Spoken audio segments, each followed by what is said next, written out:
बिस्मिल्लाहिर्रहमानिर्रहीम। अस्सलामु अलैकुम students, welcome to mathematics instructor. Dear students, complex analysis 1 में आज का हमारा टॉपिक है polar form of complex numbers. Cartesian form of complex numbers के बारे में हमने काफ़ी डिस्कस किया है। कार्टेशियन फॉर्म का मतलब है कि अगर कोई कॉम्प्लेक्स नंबर z x और y की फॉर्म में गिवन हो तो उस कॉम्प्लेक्स नंबर्स को कहते हैं कि वो कार्टेशियन फॉर्म में है। लाइक ये हमारे पास कॉम्प्लेक्स नंबर है z is equal to x plus iota y। ठीक है, ये जो कॉम्प्लेक्स नंबर z है ये x और y की फॉर्म में गिवन है, तो हम इस फॉर्म को कहते हैं कि ये जो कॉम्प्लेक्स नंबर है ये कार्टेशियन फॉर्म में है।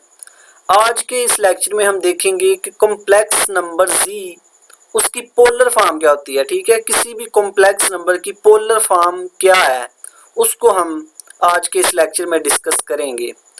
इससे पहले हम ग्राफिकली इसको देख लेते हैं, polar form of complex number. ठीक है, पोलर फॉर्म और कार्टेशियन फॉर्म को सबसे पहले हम ग्राफिकली देख लेते हैं कि इसका क्या मतलब है, ग्राफिकली क्या मतलब है इसका।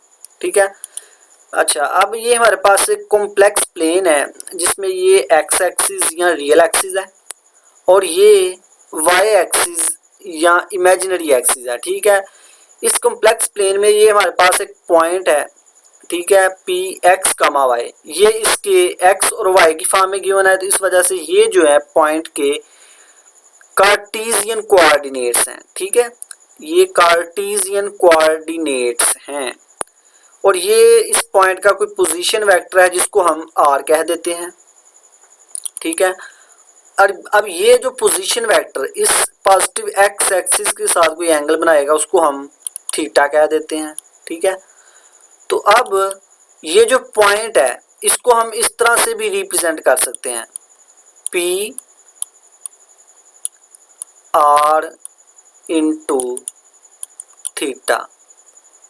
अब ये वाले पॉइंट, ये जो कोऑर्डिनेट हैं ये इस पॉइंट के पोलर कोऑर्डिनेट्स हैं। ठीक है, आर और थीटा की फॉर्म में जो होंगे वो पोलर कोऑर्डिनेट्स होंगे। अगर एक्स और वाई की फॉर्म में लिखे हैं तो इसको हम कहते हैं कि ये जो पॉइंट है ये कार्टेशियन फॉर्म में है। ठीक है, ये कार्टेशियन कोऑर्डिनेट्स हैं इस पॉइंट के। अगर आर और थीटा की फॉर्म में कोऑर्डिनेट्स गिवन है तो हम कहते हैं कि इस पॉइंट के ये पोलर कोऑर्डिनेट्स हैं। ठीक है स्टूडेंट्स, पोलर कोऑर्डिनेट सिस्टम में एक और बात याद रखें कि कार्टेशियन में पहले देखें कि कार्टेशियन कोऑर्डिनेट सिस्टम में इसको हम एक्स एक्सिस कहते हैं, इसको हम वाई एक्सिस कहते हैं। ठीक है, और इसको हम ओरिजिन कहते हैं। लेकिन पोलर कोऑर्डिनेट सिस्टम में ओरिजिन को हम पोल कहते हैं, पोल।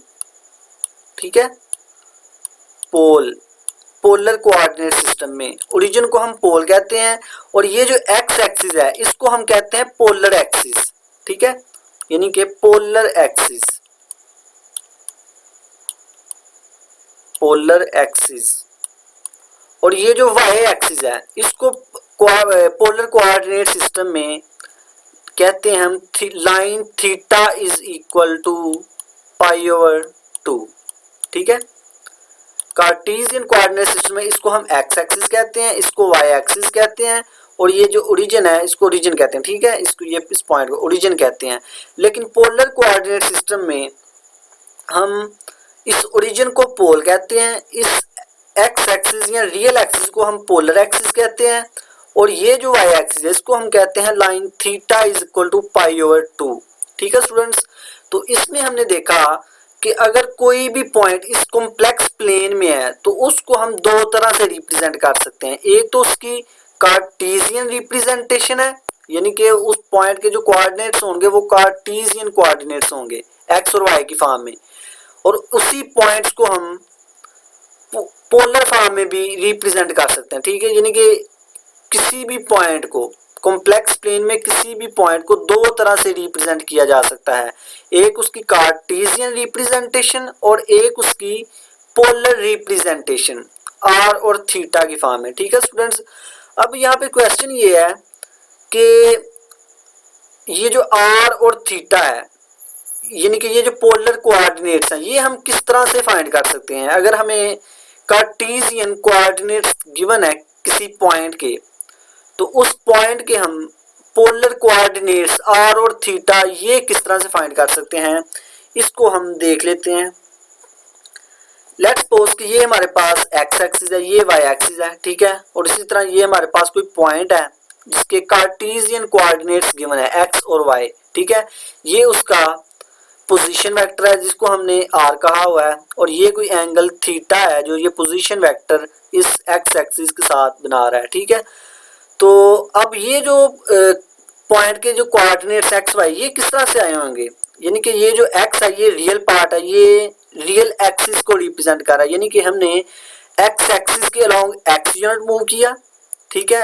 अब ये जो वाई है ये इमेजिनरी पार्ट है, तो इसका मतलब है वाई एक्सिस के अलोंग हमने वाई यूनिट मूव किया होगा, तो इस तरह से हमारे पास ये पॉइंट बना एक्स कामा वाई, ठीक है। तो अब हम देख लेते हैं कि ये जो पॉइंट है इसके और ये जो पोलर कोऑर्डिनेट्स हैं आर और थीटा, ये हम किस तरह से फाइंड कर सकते हैं अगर हमें कार्टेशियन कोऑर्डिनेट्स गिवन हो आर और थीटा, ये हम किस तरह से फाइंड कर सकते हैं। अब देखिए ये हमारे पास एक ट्रायंगल बन रही है, ठीक है, ये इस तरह से। अब हमने फाइंड करना है कि आर, ये आर क्या होगा, अगर हम पाइथागोरस थ्योरम लगाएं इस पे तो क्या होगा, हाइपोटेनस का square is equal to base का स्क्वायर प्लस परपेंडिकुलर का स्क्वायर, ठीक है, ये लिखा हुआ है कि r square is equal to x square plus y square, तो दोनों तरफ जब स्क्वायर रूट लेंगे तो आर आएगा हमारे पास square root x square plus y square, तो इस तरह से हम आर फाइंड कर सकते हैं, ठीक है। नेक्स्ट है साइन थीटा क्या होगा, साइन थीटा में पता है किसके इक्वल होता है, परपेंडिकुलर ओवर हाइपोटेनस, ठीक है। परपेंडिकुलर क्या है हमारे पास वाई और हाइपोटेन्यूज आर है, वाई ओवर आर। यहां से हम मजीद लिख सकते हैं, अब ये आर यहाँ पे डिवाइड हो रहा है, जब उस तरफ जाएगा तो मल्टीप्लाई होगा, यानी कि हम लिख सकते हैं y is equal to r sine theta. इसी तरह cos थीटा किसके इक्वल होता है, बेस ओवर हाइपोटेनस, तो बेस क्या है हमारे पास x है, x ओवर r, ठीक है। तो इसी तरह हम लिख सकते हैं x is equal to r cos theta. तो tan थीटा किसके इक्वल होगा, tan थीटा इक्वल होता है परपेंडिकुलर ओवर बेस, परपेंडिकुलर है हमारे पास ये y और बेस है हमारे पास x, y ओवर x। तो यहाँ से थीटा की वैल्यू जब निकाल लेंगे तो tan इधर आगे tan इनवर्स हो जाएगा y ओवर x। तो इस तरह से डियर स्टूडेंट्स हम r और थीटा निकाल सकते हैं। r कैसे निकाल सकते हैं, इस x का स्क्वायर प्लस y का स्क्वायर और स्क्वायर रूट होल का, ठीक है, r निकाल सकते हैं, और थीटा निकालने के लिए tan inverse y over x करेंगे। तो इस तरह से हम अगर कोई पॉइंट कार्टेशियन फॉर्म में गिवन है, ठीक है, उसके कार्टेशियन कोऑर्डिनेट्स गिवन है, तो हम उसी पॉइंट के पोलर कोऑर्डिनेट्स फाइंड कर सकते हैं कि r और थीटा, ठीक है। r फाइंड करने के लिए हम ये यूज करेंगे, ये relation r is equal to square root x square plus y square, और थीटा फाइंड करने के लिए हम ये रिलेशन यूज करेंगे tan inverse y over x, ठीक है। अब ये क्वेश्चन है कि अगर हमें पोलर कोऑर्डिनेट्स गिवन हो तो क्या हम कार्टेशियन कोऑर्डिनेट फाइंड कर सकते हैं, यस हम कर सकते हैं। कि अगर हमें r और थीटा गिवन हो तो हमने ये कार्टेशियन कोऑर्डिनेट्स x और y फाइंड करना है, तो इसके लिए हम इनको यूज करेंगे, ठीक है। x is equal to r cos theta, यानी r और थीटा में दिए ना होंगे, इसमें r और थीटा पुट करेंगे x मिलेगा, यहाँ पे r और थीटा पुट करेंगे y मिलेगा, ठीक है। x और y मिल गए, तो इसका मतलब अगर किसी भी पॉइंट के अगर हमें कार्टेशियन कोऑर्डिनेट्स गिवन हो तो हम उसी पॉइंट के पोलर कोऑर्डिनेट्स को फाइंड कर सकते हैं। इसी तरह अगर पोलर कोऑर्डिनेट्स गिवन हो तो हम उस पॉइंट के कार्टेशियन कोऑर्डिनेट्स को भी फाइंड कर सकते हैं। मजीद देखें कि z is equal to x plus iota y, ये हमारे पास कॉम्प्लेक्स नंबर है इन कार्टेशियन फॉर्म, ठीक है।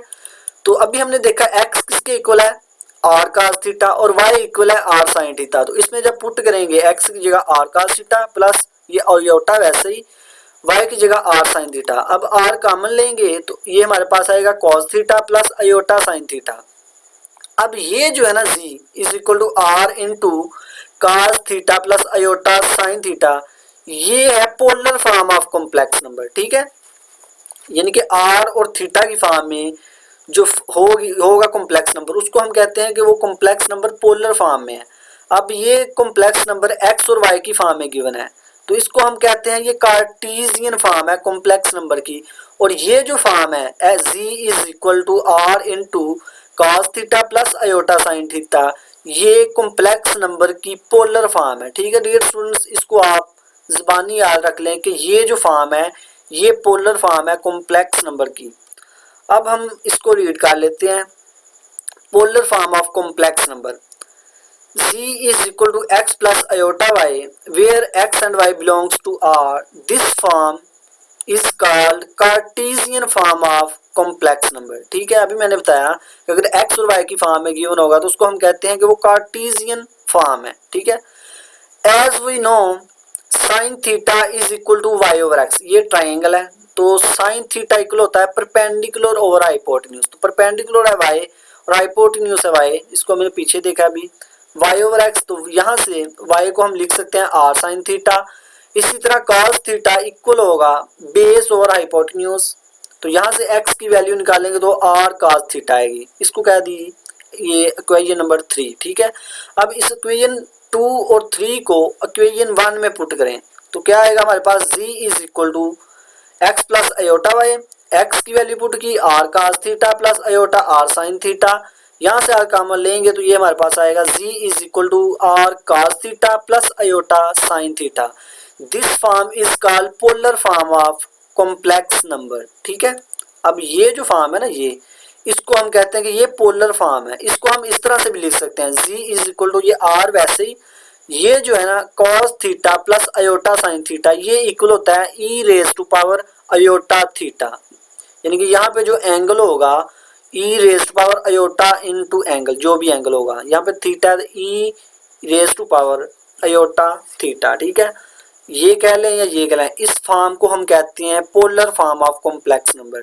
ठीक है डियर स्टूडेंट्स, ये जो z is equal to x plus iota y है इसको हम कहते हैं Cartesian form of complex number, और ये जो फॉर्म है z is equal to r into cos theta plus iota sine theta, ये polar form of complex number है। ठीक है, अगर हमें कोई कॉम्प्लेक्स नंबर कार्टेशियन फॉर्म में गिवन हो तो उसको हम कन्वर्ट कर सकते हैं पोलर फॉर्म में। ठीक है, इनके पोलर फॉर्म में कन्वर्ट करने के लिए हमें r चाहिए और थीटा चाहिए, तो ये मैंने पहले ही बता दिया है r और थीटा हम किस तरह से फाइंड कर सकते हैं। ठीक है, ये ग्राफिकली मैंने पहले ही बता दिया है आपको।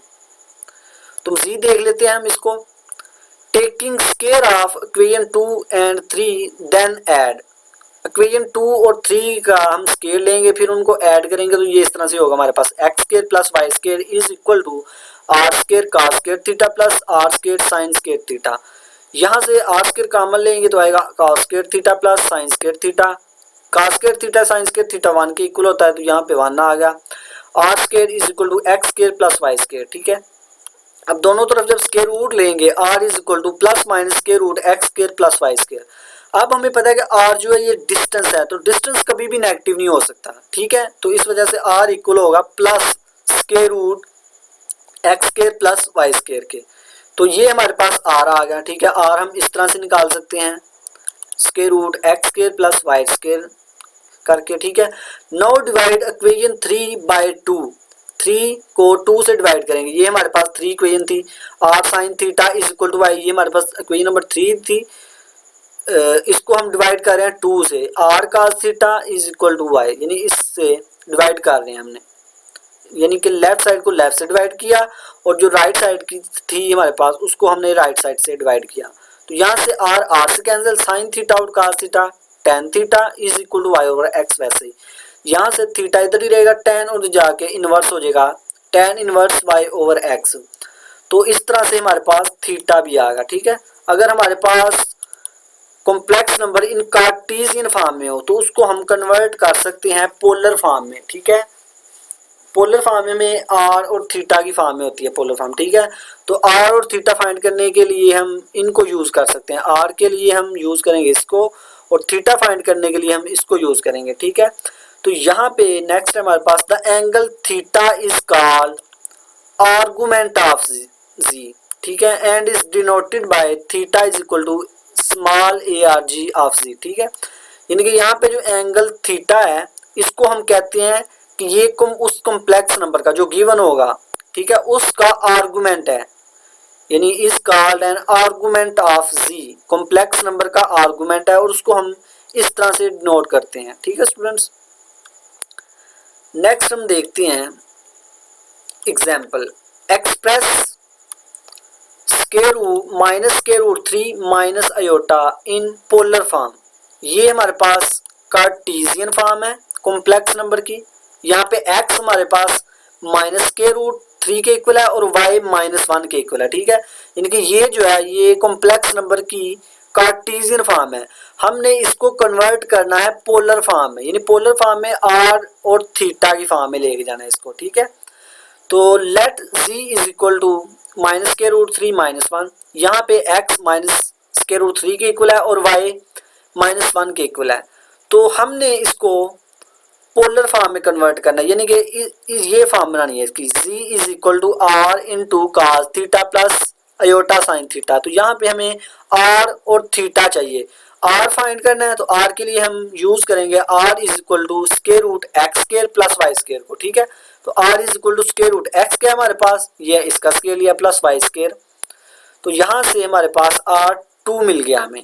अब थीटा के लिए tan inverse y over x को यूज करते हैं। y क्या है हमारे पास माइनस 1 और x क्या है हमारे पास minus square root 3, minus minus cancel, या मॉड ले लिया हमने उसका। ठीक है, इसको पॉजिटिव रखना है आपने, तो tan inverse 1 over square root 3। अब tan inverse 1 over square root 3 किसके इक्वल होगा, पाई ओवर 6 के, यानी कि tan inverse 1 over square root 3 का मतलब है कि tan की वैल्यू किस एंगल पे 1 ओवर स्क्वायर रूट 3 होती है, तो वो एंगल है 30 का। ठीक है डियर स्टूडेंट्स, अगर आपको ये एंगल निकालना नहीं आता तो इसके ऊपर मेरी एक मुकम्मल वीडियो बनी हुई है कि हम किस तरह से ट्रिग्नोमेट्रिक वैल्यूज को फाइंड कर सकते हैं। ठीक है, वो ट्रिक थी, कोई एक शॉर्टकट वीडियो थी, उसमें मैंने बताया था कि किस तरह से आप ट्रिग्नोमेट्रिक वैल्यूज को बाय यूजिंग लेफ्ट हैंड आप फाइंड कर सकते हैं। ठीक है, आप सिर्फ अपना लेफ्ट हैंड देखेंगे और ट्रिग्नोमेट्रिक वैल्यूज को याद रख सकते हैं। तो अगर आपने वो वीडियो अभी तक नहीं देखी तो उसको लाजमी देखें, उस वीडियो का लिंक डिस्क्रिप्शन में अवेलेबल है, या इस कॉर्नर पे, यहाँ कॉर्नर पे आपको उसका लिंक मिल जाएगा। तो आप सबसे पहले उस वीडियो को देख लें, क्योंकि काफ़ी ज़्यादा हमने क्वेश्चन करने हैं ये थीटा फाइंड करने के लिए, तो उनमें यूज़ होगी कि हम किस तरह से ट्रिग्नोमेट्रिक वैल्यूज़ को हम फाइंड कर सकते हैं। ठीक है, तो सबसे पहले मेरी वो वीडियो देखें कि किस तरह से हम ट्रिग्नोमेट्रिक वैल्यूज़ को फाइंड कर सकते हैं बाय यूजिंग लेफ्ट हैंड। ठीक है, तो tan inverse 1 over square root 3 का मतलब है कि tan की वैल्यू कहाँ पे 1 ओवर स्क्वायर रूट 3 होती है, तो वो पाई ओवर 6 पे होती है, यानी 30 पे, यानी कि tan, यहाँ पे हम कौन सा एंगल रखें कि हमें वैल्यू 1 ओवर स्क्वायर रूट 3 मिले। तो यहाँ पे अगर हम tan 30 लें, यानी 30 को हम लिख सकते हैं पाई ओवर 6, तो tan 30 पे हमें 1 ओवर स्क्वायर रूट 3 वैल्यू मिलेगी। ठीक है, तो इस तरह से tan inverse 1 over square root 3 30 pi over 6 यानी 30 के इक्वल आ गया। लेकिन देखें कि since angle whose terminal side is in first quadrant but the point minus square root 3 minus 1 lies in the third quadrant. अब देखें कि अगर इसको ग्राफिकली देखें, अब ये जो एंगल है ये कितना है हमारे पास 30 डिग्री, यानी 30 डिग्री यहाँ पे कहीं होगा फर्स्ट क्वाड्रेंट के अंदर। ठीक है, लेकिन हमारा जो पॉइंट है ये point minus square root 3 minus 1, यानी कि x भी नेगेटिव है और y भी नेगेटिव है, तो वो किस क्वाड्रेंट में होता है, पहले क्वाड्रेंट में x भी पॉजिटिव y भी पॉजिटिव, दूसरे क्वाड्रेंट में x नेगेटिव y पॉजिटिव और तीसरे क्वाड्रेंट में दोनों नेगेटिव होते हैं, यानी कि पॉइंट हमारा यहाँ पे कहीं है थर्ड क्वाड्रेंट के अंदर। लेकिन एंगल का जो टर्मिनल है, एंगल का जो टर्मिनल साइड है एंगल की, वो हमारे पास फर्स्ट क्वाड्रेंट में है, लेकिन पॉइंट हमारा इस थर्ड क्वाड्रेंट में है। तो हमें बेसिकली ये एंगल चाहिए। ठीक है, ये वाला ये एंगल चाहिए, क्योंकि पॉइंट हमारा थर्ड क्वाड्रेंट में है और एंगल हमारे पास उसका जो टर्मिनल साइड है एंगल की वो फर्स्ट क्वाड्रेंट में आ रही है। तो इसके लिए हमें पता है कि थर्ड क्वाड्रेंट के अंदर एंगल क्या होता है, पाई प्लस थीटा। ठीक है, थर्ड क्वाड्रेंट में ये एंगल होता है, फर्स्ट क्वाड्रेंट के एंगल थीटा ही होता है, सेकंड क्वाड्रेंट के अंदर पाई माइनस थीटा होता है। ठीक है, और फोर्थ क्वाड्रेंट में 2 पाई माइनस थीटा होता है। ठीक है, फोर्थ में, क्योंकि हमें पता है ये एंगल थीटा, तो ये पाई से पीछे पीछे है ना, यानी पाई माइनस थीटा। अब ये पाई से आगे यानी पाई प्लस थीटा, और ये 2 पाई यहाँ पे होता है, तो ये फोर्थ क्वाड्रेंट पीछे है, तो 2 पाई माइनस थीटा। तो चूंकि हमारा टर्मिनल ये जो पॉइंट है थर्ड क्वाड्रेंट में है, तो इस थर्ड क्वाड्रेंट में एंगल होगा पाई प्लस थीटा। ठीक है, तो इस वजह से हमारा जो एंगल थीटा होगा आर्गुमेंट ऑफ जी वो इक्वल होगा पाई प्लस थीटा। थीटा हमारे पास क्या है, पाई ओवर 6। तो इसको जब इसमें ऐड करेंगे तो थीटा आएगा 7 पाई ओवर 6। तो ये हमारे पास एंगल भी निकल आया, आर भी निकल आया। तो अब अब हमारे पास पोलर फॉर्म क्या होगी, the polar form of complex number is z is equal to r into cos theta plus iota sine theta. R हमारे पास आया था 2 और कास थीटा क्या हमारे पास 7 पाई ओवर 6। तो ये हमारे पास एक कॉम्प्लेक्स नंबर था कार्टेशियन फॉर्म में, हमने उसको कन्वर्ट कर दिया है पोलर फॉर्म में। ठीक है, नेक्स्ट हमारे पास आर्गुमेंट और प्रिंसिपल आर्गुमेंट में क्या डिफरेंस है, इसको हम देखते हैं। The angle theta made by the line OP with positive x axis is called argument of complex number. It is denoted by this. ठीक है, यानी स्मॉल ए के साथ इसको डिनोट करते हैं, a r small a r g of z. यानी कि ये हमारे पास कोई पॉइंट है, ठीक है, जिसका ये कार्टेशियन कोऑर्डिनेट्स हैं। ठीक है, कोई भी ले लें आप, पोलर कोऑर्डिनेट बेशक ले लें, और ये इसका पोजीशन वेक्टर है जिसको हम OP।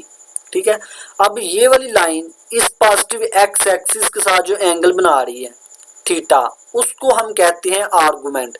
इसी तरह अगर ये हमारे पास कोई कॉम्प्लेक्स प्लेन है तो लाइन हमारे पास यहाँ पे कहीं है।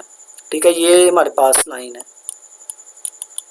ठीक है, OP लाइन, इसको कहते हैं O, और ये पॉइंट है कोई P, और ये पोजीशन वेक्टर है उसका। ठीक है, अब ये लाइन इस पॉजिटिव एक्सिस के साथ जो एंगल बना रही है, यानी अब ये एंगल बन रहा है थीटा, तो ये जो एंगल थीटा है इसको हम कहते हैं आर्गुमेंट ऑफ जी। ठीक है, यानी कि the angle theta made by the line OP with positive x axis. ठीक है, यानी कि लाइन कहीं पे ले लें, यहाँ पे ले लें, आप बेशक यहाँ पे ले लें, वो लाइन जो है इस पॉजिटिव x एक्सिस के साथ जो एंगल बनाएगी उस एंगल को हम कहते हैं आर्गुमेंट ऑफ कॉम्प्लेक्स नंबर, और उसको हम इस तरह से डिनोट करते हैं। ठीक है, नेक्स्ट है प्रिंसिपल आर्गुमेंट।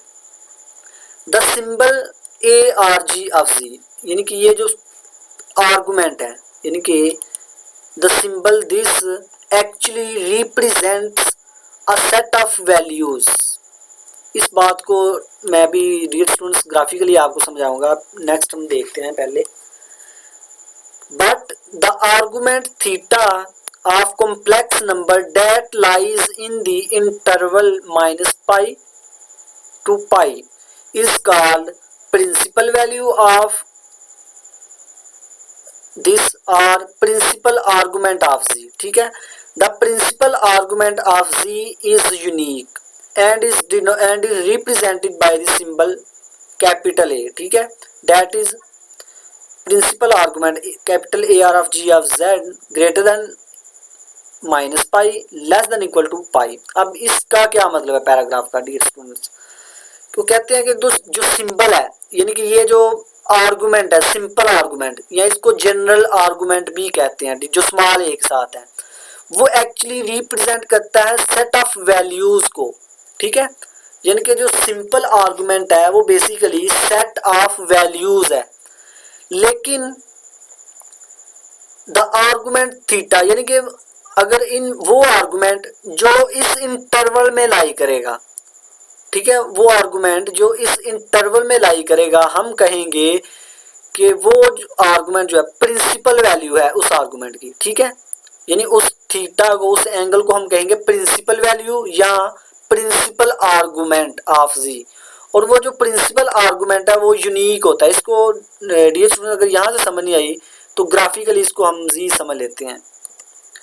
यानी कि ये हमारे पास एक्स एक्सिस है, ये वाई एक्सिस है और ये कोई पॉइंट है, ठीक है। यहाँ पे आप कह लें कि ये इसका पोजीशन वेक्टर जिसको हम आर कह देते हैं, ठीक है।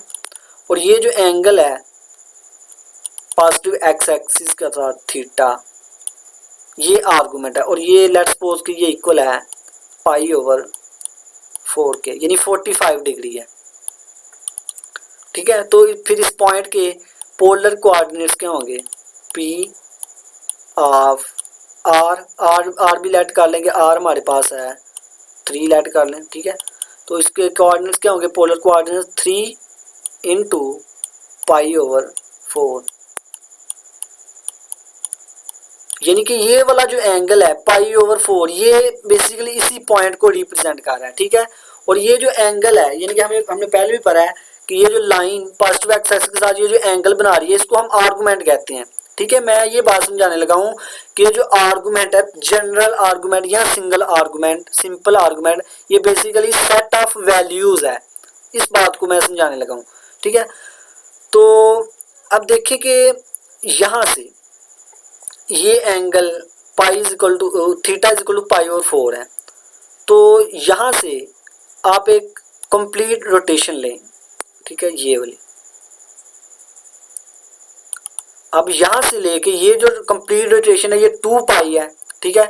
और ये theta is equal to pi over 4 पहले ही, पाई ओवर 4 पहले ही है, तो 2 पाई में जब ऐड करेंगे पाई ओवर 4 को तो हमारे पास आएगा, एलसीएम लेंगे तो आएगा 4 2 ज़ा 8 9, यानी कि 9 पाई ओवर 4। अब ये हमारे पास एंगल आ गया, तो अब ये जो एंगल आया न्यू एंगल 9 पाई ओवर 4 ये भी बेसिकली इसी पॉइंट को रिप्रेजेंट कर रहा है, ठीक है, इसी पॉइंट को। अब इसी तरह आप एक और रोटेशन लें, 2 पाई अब 4 पाई होगी, तो 4 पाई में ऐड करेंगे हम इसको, यानी कि ये यहाँ से लेके यहाँ तक जो हमारे पास रोटेशन थी, यहाँ से यहाँ तक पाई ओवर 4, इसको ऐड करें तो हमारे पास जो न्यू एंगल आएगा वो एलसीएम लेने से 17 ओवर 4 पाई। अब ये जो न्यू एंगल आया है ये भी इसी पॉइंट को रिप्रेजेंट कर रहा है, ठीक है। यानी कि हम लिख सकते हैं पी ऑफ आर हमारे पास 3 ही है, और अब एंगल हम लिख सकते हैं, पहले केस में ये निकाला था 9 पाई ओवर 4, ठीक है। इसी तरह आप पॉइंट लिख सकते हैं पॉइंट 3 रेडियस, और थीटा एंगल क्या है हमारे पास 17 पाई ओवर 4, यानी कि ये जितने भी पॉइंट्स हैं ये वाले ये सभी इसी पॉइंट को रिप्रेजेंट कर रहे हैं, ठीक है। तो ये देखें कि ये जो जनरल आर्गूमेंट है ये सेट ऑफ वैल्यूज है, ठीक है। पहले हमारे पास पाई ओवर 4 थी, फिर हमारे पास 9 पाई ओवर 4, ये जो एंगल है ये भी इसी पॉइंट को रिप्रेजेंट कर रहा है, 17 ओवर 4 पाई ये भी इसी पॉइंट को रिप्रेजेंट कर रहा है। इसी तरह आप एक और रोटेशन लें 6 पाई और उसमें ऐड करें पाई ओवर 4, जो न्यू एंगल आएगा वो भी इसी पॉइंट को रिप्रेजेंट करेगा। इसी तरह आप और रोटेशन लें, इसी तरह रोटेशन लेते जाएं, ठीक है। आप ये रोटेशन आप बनाते जाएं तो जो एंगल आते जाएंगे वो बेसिकली हमारे पास सिंपल आर्गूमेंट होंगे, ठीक है। तो इस तरह से ये जो सिंपल आर्गूमेंट है ये जो सिंपल आर्गूमेंट है ये बेसिकली रिप्रेजेंट करता है सेट ऑफ वैल्यूज को, ठीक है। लेकिन इनमें से ये जो सिंपल आर्गूमेंट आए हैं इनमें से वो वैल्यू जो इस इंटरवल में लाई करेगी, इस इंटरवल में यानी -पाई से पाई के दरमियान, उस वैल्यू को हम कहेंगे कि वो जो वैल्यू है वो प्रिंसिपल वैल्यू है उस जनरल आर्गूमेंट की, ठीक है, या प्रिंसिपल आर्गूमेंट ऑफ जी का। तो नेक्स्ट हम देखते हैं कि ये हमारा हमने निकाली थी, ठीक है, यानी कि हमारे पास 9 पाई ओवर 4 ये भी एक वैल्यू है, 17 पाई ओवर 4, इस तरह पाई ओवर 4, ये जितनी भी इस तरह से वैल्यू आती जा रही हैं ये हमारे पास जनरल आर्गूमेंट्स हैं। तो इनमें से वो वैल्यू जो इस इंटरवल में लाई करेगी -पाई से पाई में, तो इनमें से देखेंगे वो कौन सी वैल्यू जो इस इंटरवल में लाई करी है, तो वो एक ही है, ये theta is equal to pi over 4 यानी 45।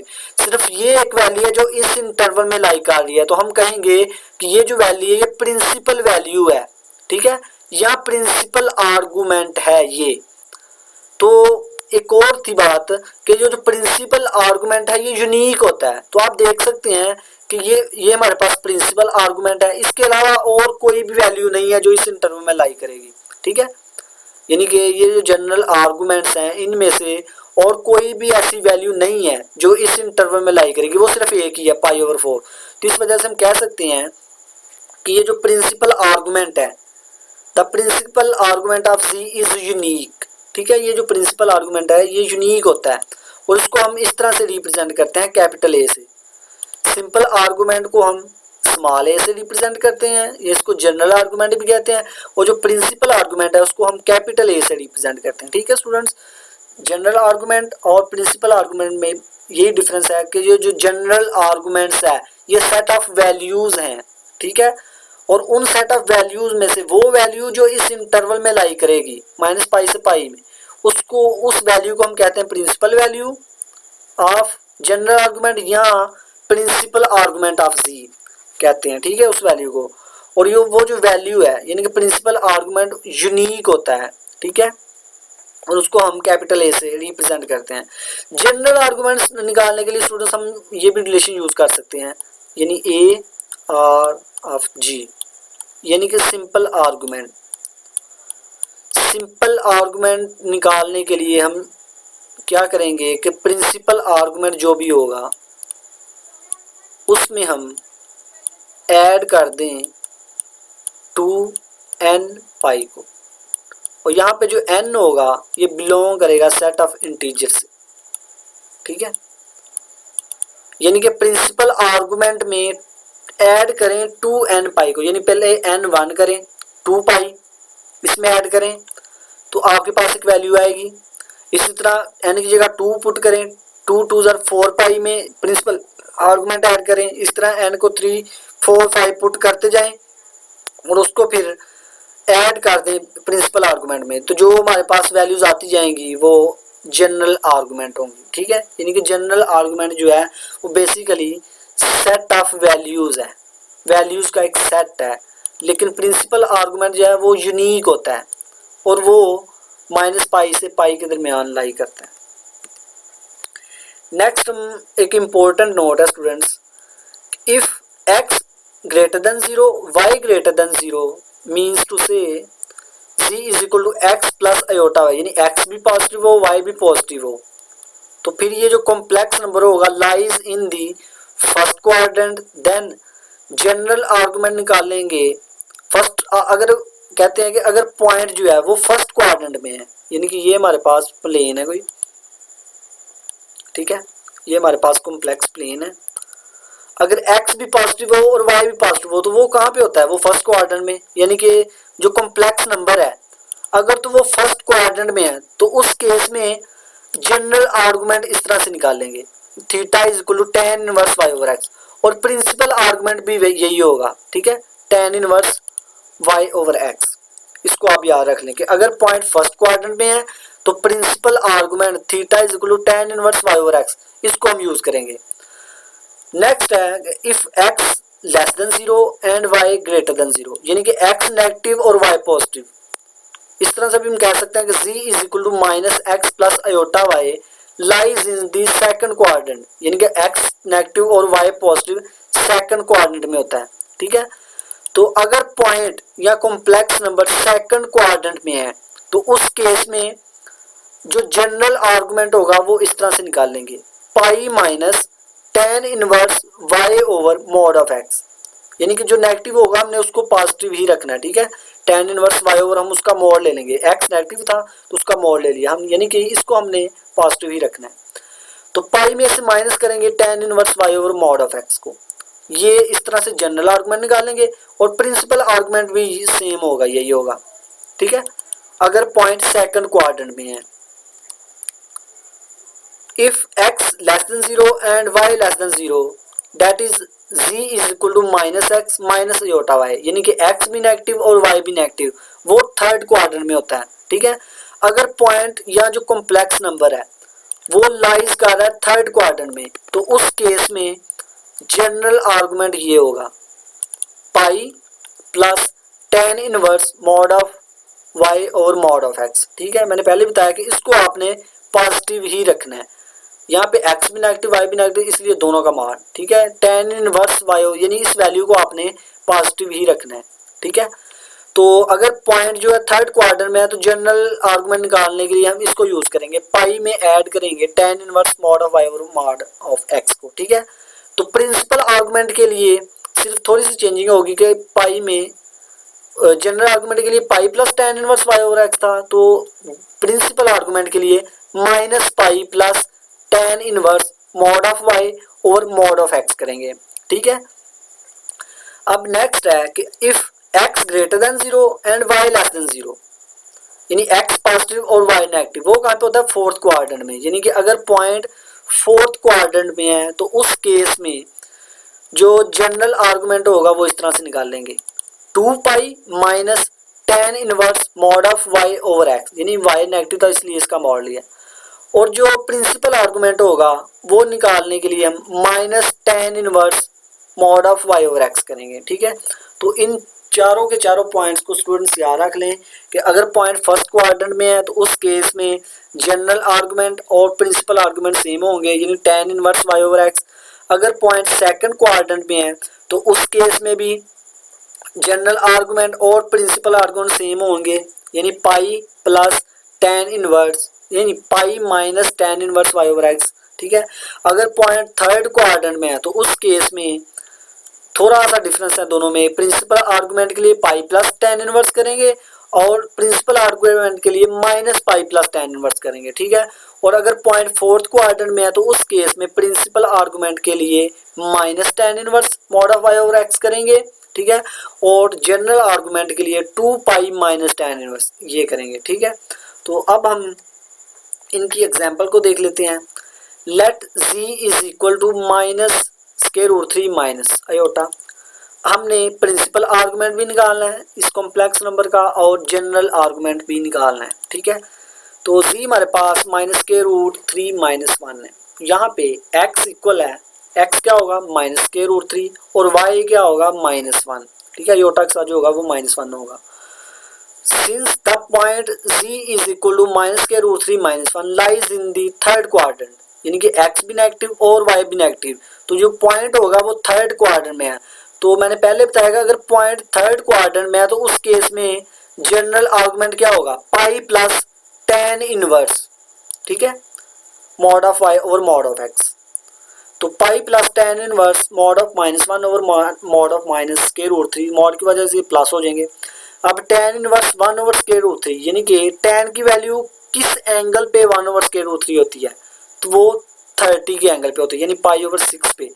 तो यहाँ पे हमारे पास ये निकल आया जनरल आर्गुमेंट। ठीक है, अगर ये एंगल निकालना नहीं आता तो स्टूडेंट्स मैंने बड़ी वो शॉर्टकट तरीका बताया हुआ है। ठीक है, वो ट्रिक क्या है कि किस तरह से आप ट्रिग्नोमेट्रिक वैल्यूज़ को बाय यूजिंग लेफ्ट हैंड आप निकाल सकते हैं। ठीक है, उसका लिंक आपको डिस्क्रिप्शन में मिल जाएगा उस वीडियो का, तो उस वीडियो को लाजमी वॉच कीजिए ताकि ये एंगल निकालना आपके लिए इजी हो जाए। ठीक है, तो इस तरह से हमारे पास ये जनरल आर्गुमेंट आ गया।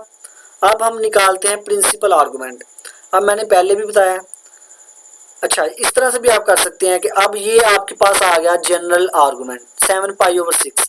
अब इस 7 पाई ओवर 6 में 2 n पाई ऐड कर दें, n बिलोंग टू z। ठीक है, n 1 रखें, इसी तरह n 2 रखें, n 4। तो इस तरह से आपके पास जो जनरल आर्गुमेंट होगा वो सेट ऑफ वैल्यूज है, ये पहले भी हमने पढ़ा है। तो इस तरह से आपके पास एक सेट बनेगा जनरल आर्गुमेंट्स का। General argument set of values है, 2 n पाई इज रोटेशन। ठीक है, अब हमने निकालना है प्रिंसिपल आर्गुमेंट। तो चूंकि पॉइंट थर्ड क्वाड्रेंट में है तो थर्ड क्वाड्रेंट में प्रिंसिपल आर्गुमेंट किस तरह से निकालते हैं minus pi plus tan inverse करके। ठीक है, ये अभी पीछे हमने पॉइंट पर है कि अगर पॉइंट थर्ड क्वाड्रेंट में है तो उस केस में प्रिंसिपल आर्गुमेंट क्या होगा minus pi plus tan inverse mod of y और मॉड ऑफ एक्स। तो उस केस में हमारे पास ये आ गया माइनस पाई 5 पाई ओवर 6। तो क्लियरली आप स्टूडेंट्स देख सकते हैं कि ये जो माइनस 5 पाई ओवर 6 है, माइनस 5 पाई ओवर 6, ये माइनस पाई इंटू पाई, ये इस इंटरवल में लाई कर रहा है। ठीक है, कैसे लाई कर रहा है, क्योंकि 5 को ऐसे ही रखें -5 इंटू पाई की जगह हम लिख सकते हैं 180 और डिवाइड करें 6 से, तो 6 1 ज़ा 6 3 ज़ा 18 और ये 3 वैसे ही और 0 वैसे ही।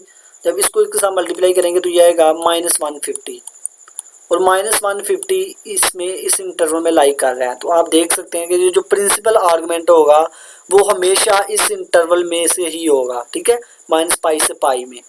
और ये जो जनरल आर्गुमेंट है ये तो सेट ऑफ वैल्यूज़ है, ठीक है। यहाँ पे आप n की वैल्यूज़ पुट करते जाएं तो आपके पास वैल्यूज़ आती जाएंगी। नेक्स्ट एग्जांपल है हमारे पास z is equal to -1 plus square root 3 iota. General argument find करना है और प्रिंसिपल आर्गुमेंट फाइंड करना है, ठीक है। z ये हमारे पास, अब ये जो पॉइंट है x नेगेटिव और y पॉजिटिव सेकंड क्वाड्रेंट में होता है, तो इसका मतलब ये जो पॉइंट होगा लाई करेगा सेकंड क्वाड्रेंट में। अब सेकंड क्वाड्रेंट में है तो सेकंड क्वाड्रेंट में जनरल आर्गुमेंट निकालने के लिए पाई माइनस tan इनवर्स करते हैं, ठीक है, pi minus tan inverse over mod of x। तो इस तरह से आप हमारे पास आएगा pi minus tan inverse square root 3 mod of -1, mod of -1 +1 के इक्वल होगा, ठीक है। तो यहाँ से आ गया pi minus tan inverse square root 3। तो अब देखिए कि tan की वैल्यू किस एंगल पे स्क्वायर रूट 3 होती है, तो ये 60 डिग्री पे होती है। तो 60 डिग्री को हम लिख सकते हैं पाई ओवर 3 करके, ठीक है। यानी यहाँ पे जब 180 रखेंगे उसको डिवाइड करेंगे 3 तो 60 ही आएगा। तो पाई माइनस पाई ओवर 3, तो यहाँ से 2 पाई ओवर 3 आ गया। अब ये एक वैल्यू है जनरल आर्गुमेंट की, ठीक है। सेट ऑफ वैल्यूज़ के लिए 2n पाई इसमें ऐड करें, ठीक है, तो वो सेट ऑफ वैल्यूज़ बन जाएगा आपके पास। तो ये हमारे पास जनरल आर्गुमेंट आ गया। अब हमने फाइंड करना है प्रिंसिपल आर्गुमेंट। तो सेकंड क्वाड्रेंट में पॉइंट है तो सेकंड क्वाड्रेंट में भी जो प्रिंसिपल आर्गुमेंट होता है वो बेसिकली जनरल आर्गुमेंट के इक्वल ही होता है, यानी कि जो जिस तरह से हम जनरल आर्गुमेंट को निकालते हैं, ठीक है, pi minus tan inverse y over mod of x करके, तो 2 पाई ओवर 3। अब आप देख सकते हैं कि ये जो वैल्यू है ये -पाई इंटू पाई इस इंटरवल में लाई करेगी ये वैल्यू। नेक्स्ट स्टूडेंट्स हमारे पास topic multiplication and division of two complex numbers in polar form, ठीक है। Multiplication and division in Cartesian form में तो हमने स्टडी किया हुआ है। अब हम देखते हैं कि multiplication and division of two complex numbers in polar form, अगर दो कॉम्प्लेक्स नंबर पोलर फॉर्म है तो उनको हम किस तरह से मल्टीप्लाई डिवाइड कर सकते हैं, ठीक है। Let z1 is equal to r1 cos of θ1 plus iota sine of θ1, z2 is equal to r2 cos of θ2 plus iota sine of θ2।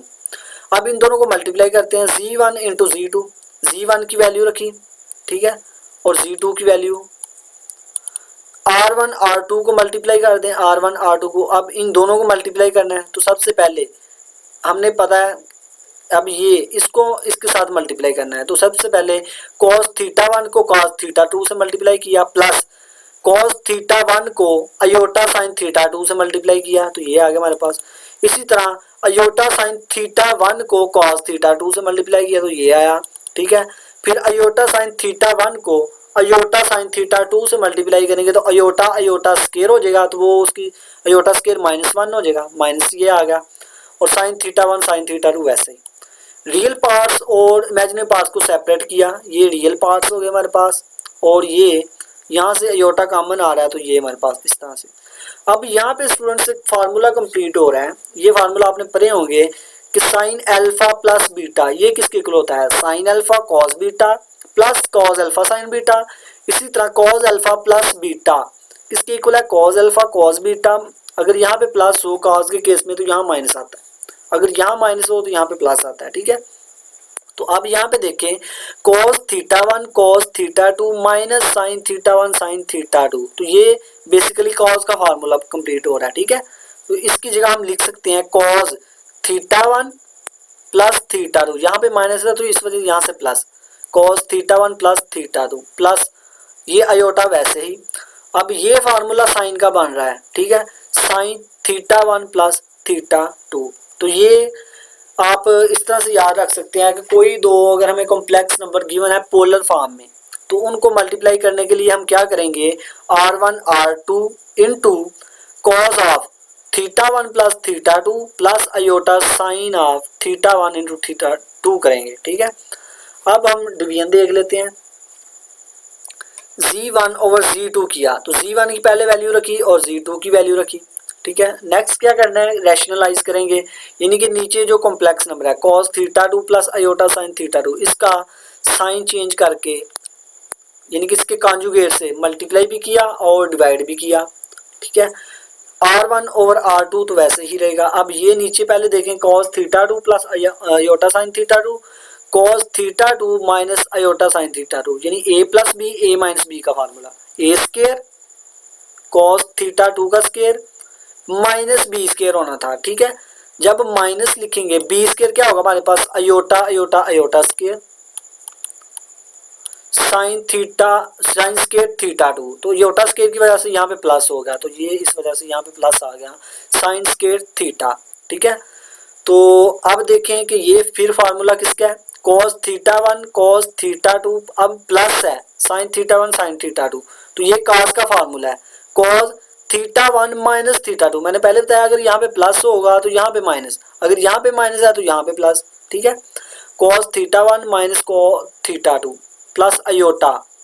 अब ये फार्मूला किसका है, ये साइन का, यानी sign theta one minus theta two, यानी कि sine alpha minus beta equal होता है sine alpha cos beta minus sine alpha sign beta. ठीक है, इस केस में साइन जो यहाँ पे होता है वो ही यहाँ पे होता है, लेकिन कॉस के केस में ऑपोजिट होगा, अगर यहाँ पे प्लस है तो यहाँ पे माइनस, यहाँ पे माइनस तो यहाँ पे प्लस। ठीक है, अब आपने देखा कि अगर दो कॉम्प्लेक्स नंबर है तो उनको मल्टीप्लाई करने के लिए क्या करेंगे, r1 into r2 cos theta one plus theta two plus Yotta sign theta one plus theta to. ठीक है, मल्टीप्लीकेशन के केस में यहाँ पे प्लस आएगा और डिवीजन के केस में r1 ओवर r2 और यहाँ पे माइनस।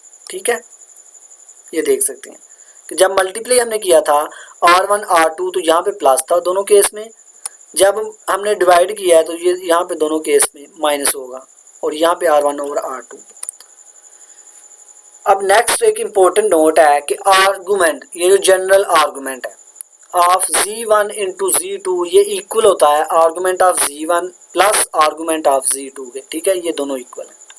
इसी तरह argument of general argument of z1 over z2 ये इक्वल होता है और general argument of z1 minus general argument of z2 के। ठीक है, नेक्स्ट है principal argument of z1 into z2 not equal to principal argument of z1 plus principal argument of z2। ठीक है, जनरल आर्गुमेंट के केस में equal होता है लेकिन प्रिंसिपल आर्गुमेंट ये इक्वल नहीं है इसके। ठीक है, इसी तरह principal argument of z1 over z2 not equal to principal argument of z1 minus principal argument of z2। ठीक है डियर स्टूडेंट्स, ये चार इंपॉर्टेंट नोट्स हैं, इनको हम एक्सरसाइज के क्वेश्चन के थ्रू, एक्सरसाइज में क्वेश्चन है उनके थ्रू हम इनको देखेंगे कि ये जो प्रिंसिपल आर्गुमेंट है ये इक्वल है, लेकिन जनरल आर्गुमेंट ये इक्वल है, लेकिन यहाँ पे जो प्रिंसिपल आर्गुमेंट है ये इक्वल नहीं है। इनको हम एक्सरसाइज के एग्जाम्पल कुछ प्रॉब्लम्स हैं उनमें हम इनको देखेंगे। ठीक है, उनमें हम एग्जाम्पल्स देंगे कि ये दोनों तो इक्वल है लेकिन ये इक्वल नहीं है। नेक्स्ट है हमारे पास इंटीजर पावर ऑफ z, किसी भी कॉम्प्लेक्स नंबर की इंटीजर पावर। ठीक है, we can find integer powers of a complex number z, यानी कि for example if z is equal to r into cos of theta plus iota sine of theta, अगर ये हमारे पास complex number है then यानी कि पावर इंटीजर लेनी है आपने कोई भी, यानी कि इंटीजर पावर लेनी है आपने, तो सबसे पहले 2 ली, z2 फाइंड करना है। z2 को मैं लिख सकता हूँ z इंटू z। ठीक है, z क्या है हमारे पास r into cos of theta plus iota sine theta into z की फिर सेम वैल्यू रखी। ठीक है, यहाँ पे r से मल्टीप्लाई होगा, हमने पीछे पढ़ा है कि z1 इंटू z2 किस तरह से मल्टीप्लाई करना है, r1 r2 मल्टीप्लाई होगा यानी r इंटू r का स्क्वायर और cos यहाँ पे क्या आएगा थीटा वन क्या हमारे पास यहाँ पे थीटा है और थीटा टू भी थीटा ही है। ठीक है, यानी theta one plus theta two plus iota sine theta one plus theta two, तो यहाँ से क्या आएगा z2 is equal to r2 cos theta plus theta cos 2 theta plus iota sine 2 theta.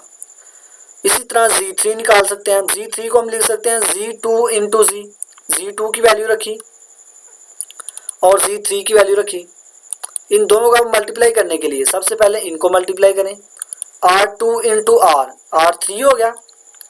और नेक्स्ट आएगा कॉस थीटा 1 प्लस थीटा 2, यानी theta 1 हमारे पास 2 theta है और थीटा 2 क्या हमारे पास थीटा, तो 2 theta plus iota sine theta 1 plus theta 2, theta 1 2 theta और थीटा 2 थीटा के इक्वल है।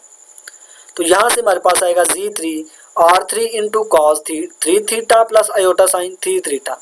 आप देख सकते हैं कि जब हमने पावर 2 ली है तो यहाँ पे R2, यहाँ पे भी cos थीटा 2 साइन थीटा 2। इसी तरह जब हमने पावर 3 ली थी तो उस केस में भी R3 cos 3 theta iota sine 3 theta and so on continue in this way we obtain formula for nth term, यानी nth पावर ऑफ z के लिए हम फार्मूला बना सकते हैं। वो किस तरह कि z की पावर अगर n लें तो उस केस में r की पावर भी n होगी और यहाँ पे जो एंगल होगा वो भी n होगा, n थीटा होगा, यानी कि cos n theta plus iota sign n theta. ठीक है, जिस तरह ये 3 था तो यहाँ पे 3 थीटा, अगर 2 था तो 2 थीटा, अगर n है तो n theta plus iota sign n theta.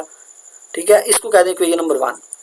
अब अगर n को 0 पुट करें तो z0 किसके इक्वल होगा 1 के। ये किस तरह से, अगर n को 0 लें, z की पावर 0 r0 1 होगा। ठीक है, n0 यानी n0 ये 0 हो जाएगा सारा। ठीक है, cos 0 1 प्लस साइन 0 0, तो यहाँ पे z0 सिर्फ 1 के इक्वल होगा। ठीक है, यानी ये 1 और ये 0, तो 1 इंटू 1 1 सिर्फ रह जाएगा। ठीक है, z0 1 के इक्वल। नेक्स्ट है डी मोइवर्स फार्मूला। ये क्या होता है, when z is equal to cos theta plus iota sine theta we have mod of z is equal to r is equal to 1। ठीक है, यानी ये अगर z हमारे पास ये है तो इसका मॉडुलस क्या होगा, r के इक्वल होगा।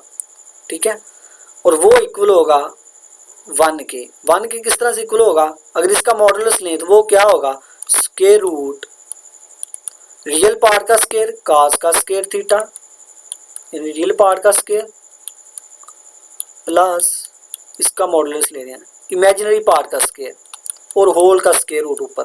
ठीक है, तो हमें पता है cos square theta plus iota sign square theta plus sine square theta ये 1 के इक्वल होता है, तो स्क्वायर रूट 1 1 ही होगा, तो ये चीज़ 1 के इक्वल है। तो इस वजह से अगर z हमारे पास ये है तो मॉड ऑफ z इक्वल होगा r के और r इक्वल होगा 1 के। ठीक है, अब ये मॉड ऑफ z r के किस तरह से इक्वल है, ये भी हमने पीछे डायग्राम में पढ़ा था। ये अगर हमारे पास कॉम्प्लेक्स प्लेन है तो यहाँ पे हमारे पास कोई पॉइंट था पी एक्स वाई। ठीक है, एक्स वाई। ठीक है, यहाँ पे था आर, हमने कहा था एक्स एक्सिस के लॉन्ग एक्स यूनिट मूव किया, वाई एक्सिस के लॉन्ग वाई यूनिट मूव किया। तो यहाँ पे जब हमारे पास हमने आर निकाला था तो वो क्या आया था हमारे पास, square root x square plus y square. ठीक है, ये हमारे पास आर आया था। तो बेसिकली ये जो आर है ये तो मॉड ऑफ जी ही है। ठीक है कि नहीं, यानी कि अगर हमारे पास जी इक्वल है एक्स प्लस आयोटा वाई तो फिर इसका मॉड क्या होगा, square root x square plus y square. ठीक है, तो आर भी हमारे पास square root x square y square है, तो इस वजह से मॉड ऑफ जी जो होगा वो आर के इक्वल होगा। ठीक है, और वो इस केस में अगर जी ये है तो उस केस में मॉड ऑफ जी इक्वल है आर के और आर 1 के इक्वल, यानी कि 1 के इक्वल होगा इसका मॉड। सो 1 बिकम्स, यानी 1 क्या थी हमारे पास, ये थी हमारे पास 1, यानी आर हमारे पास 1 आ गया। तो इसकी जगह 1 की पावर n लेंगे तो 1 ही रहेगी, तो 1 और ये साथ वैसे ही। ठीक है, तो फिर हमारे पास z की जगह हमने पुट किया cos theta plus iota sine theta की पावर n और ये इक्वल होगा r की पावर n, यानी वो 1 है वैसे ही रहेगा, 1 लिखे ना लिखें, और cos n theta plus iota sign n theta. अब ये जो रिजल्ट है इसको हम कहते हैं डी मोइवर्स फार्मूला। ठीक है, यानी वो क्या कहता है, cos theta plus iota sine theta की अगर पावर हो n, कोई भी पावर n हो, तो उसको हम लिख सकते हैं, ये जो n पावर होगी ये इस एंगल के साथ मिल जाएगी, ठीक है, मल्टीप्लाई होगी, यानी cos n theta plus iota sine n theta. यानी यहाँ पे आप कुछ भी ले लें कि कॉस, अगर यहाँ पे हमारे पास theta plus iota sine theta, अगर इस यहाँ पे पावर है कुछ 5, तो ये इक्वल होगी कॉस, यानी ये जो पावर होगी एंगल के साथ मल्टीप्लाई हो जाएगी 5 theta plus iota sine 5 theta, ठीक है। यानी ये जो रिजल्ट है cos theta plus iota sine theta की power n is equal to cos n theta plus iota sine n theta. इस रिजल्ट को हम कहते हैं डी मोइवर्स फार्मूला, ठीक है। तो ये था स्टूडेंट्स आज का हमारा लेक्चर। आई होप कि आपको समझ आ गई होगी। अल्लाह हाफिज़।